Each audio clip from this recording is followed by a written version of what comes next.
go ahead. Let's feel what this G business is. Okay. Stand by. Prepare.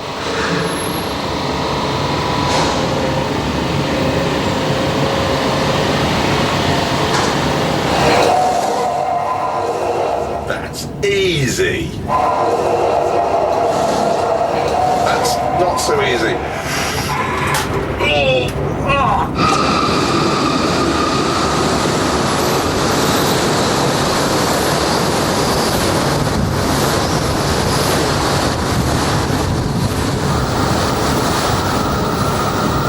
He's not quite sure what to expect, and I think it's probably coming as a bit of a surprise to him.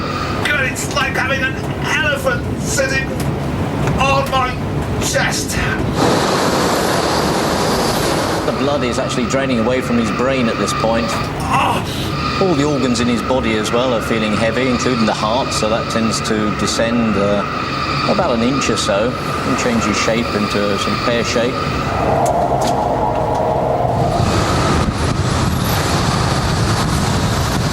I'm going to try and lift my arm up now. His body weight at the moment is heading towards about 1/3 of a tonne. You can see quite clearly the effect of the increased G is dragging the soft tissues of his face down, so that it's actually getting a very saggy, rather sort of elderly appearance. I'm not at all convinced he's enjoying himself here.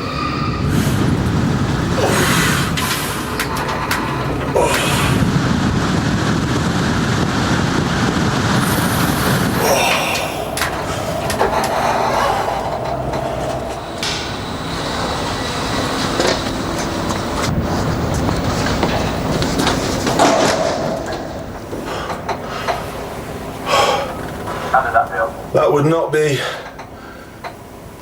would not be able to fly an aeroplane feeling like that. But the modern pilot doesn't have to. Thanks to research in the salad spinner, he's now equipped with special trousers that inflate when the plane turns. This squeezes his legs and keeps the blood in his head. So we solved G. But then we came up against another problem. Jet fighters were becoming far too complicated for the pilots, so we had to develop one that wasn't.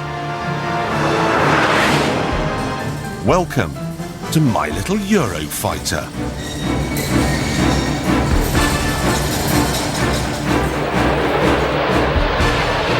This is the most agile warplane in the sky, and one of the fastest. But most important of all, it's the easiest to fly, thanks in part to a secret weapon.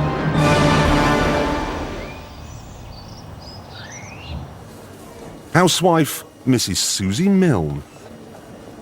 So just push the throttle forwards. Push it forward as far as it'll go. To understand what she does, I strapped myself into the simulator with Keith Hartley, who is the chief Eurofighter test pilot. Undercarriage. What I did was to record a series of commands and orders to warn the pilot of all sorts of things, from very ordinary things to very serious things. Transonic.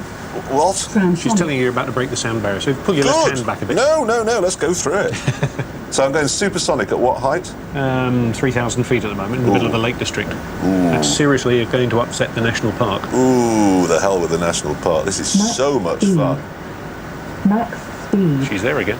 We call her nagging Nora. She's monitoring a whole range of things inside the cockpit for us, which means I don't have to bother with it. So I get lower and lower and lower? Mm-hmm. And then how high does she think I can fly? No, I'm not going to pull up. I can go lower. I can go lower. At the moment, you're about 150 feet. Pull up. I can go lower. Top right-hand corner there, you can see your height. Low height. Shut up, woman. I know what I'm doing. It's protective. You go on and on and on until they do something about it. Low height. That's it. Now, there's a case where you've just gone, think. That's life. I thought I was doing quite well there. I don't mind being a nagger at all. Most of the time I had no idea what I was talking about. Bingo one. She doesn't ever shut up, does she? We're trying to make the cockpit very simple. So the pilot's actually there to think about the fight not to think about flying the aeroplane. So we make the aeroplane very easy for him to fly. And it isn't just the plane that does the talking. You can just do it all by voice control. So if I want to know how much petrol I've got left, I just go, what is it? Display fuel. Display fuel. That's amazing. Display stores. Display stores. And there are my bonds. That's it. That's incredible. And can it understand people from Birmingham? You can speak to it in any language you like. Even Birmingham? Even Birmingham. Really? Target Foxtrot. It's not doing anything. That's because you haven't trained it in your Birmingham accent. Oh, I see, you have to teach it Birmingham. You load your voice into this aeroplane every time you fly. Really? So a pilot pushes his cassette in, and then it learns to speak Birmingham? Yep. Oh! So, okay, there's a target. So what do I say? Target hotel. Target hotel. So I can fly wherever I like and just ease history, because I've locked onto him.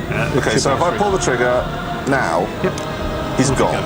Oh, and it's come up with J, so target Juliet then. The amazing thing is that this simulator is so accurate that if I can fly it here, I could fly it for real. Can I go and shoot one down with guns? So come hard left. And all these computers, they're not just helping the pilot, they're actually flying the plane as well. They've made Eurofighter so agile that it flies on a knife edge. And so, to keep it in the air, the software has to alter the flaps and so on 200 times every second. Now that's great, but if those computers go wrong, this plane will crash. So if the computer's broke, it would just go upside down? You'd rather flip backwards that way or flip forwards that way. Really? Mm-hmm. And it doesn't matter how good a pilot you are? No, because it would be so fast that it would be on your speed of reaction to control it. So you'd have to eject? So you'd have to eject. The ejector seat is a pilot's last resort.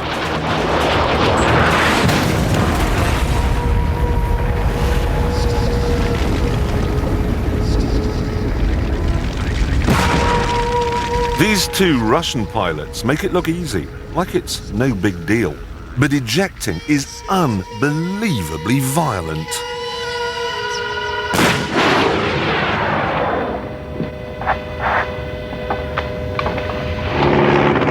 It used to be easy to get out of a plane.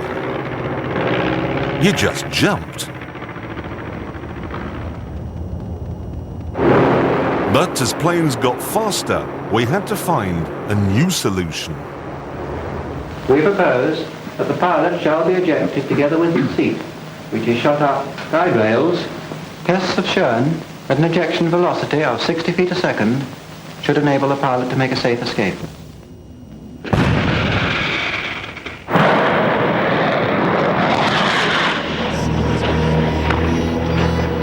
Now you might think that only 1 in 1,000 ejector seats are ever used.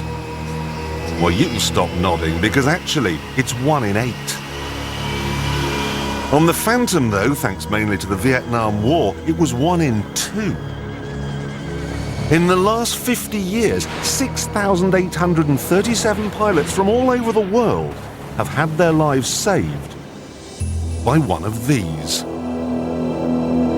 The British-made Martin Baker ejector seat.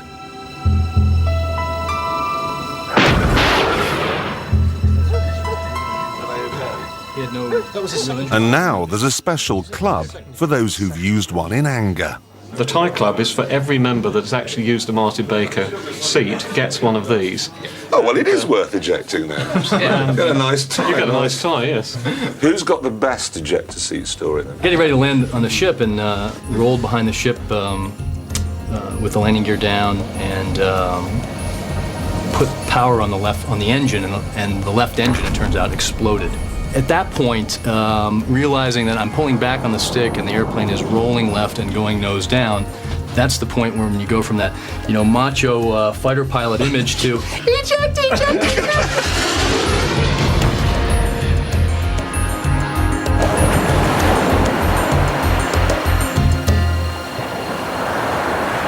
A pigeon fancier from Huddersfield had decided to let his pigeons off at the end of the runway. So about 20 pigeons got airborne as we got airborne, and we hit these with the multiple bird strike. There's a horrible grinding noise. It's a case you've got to eject.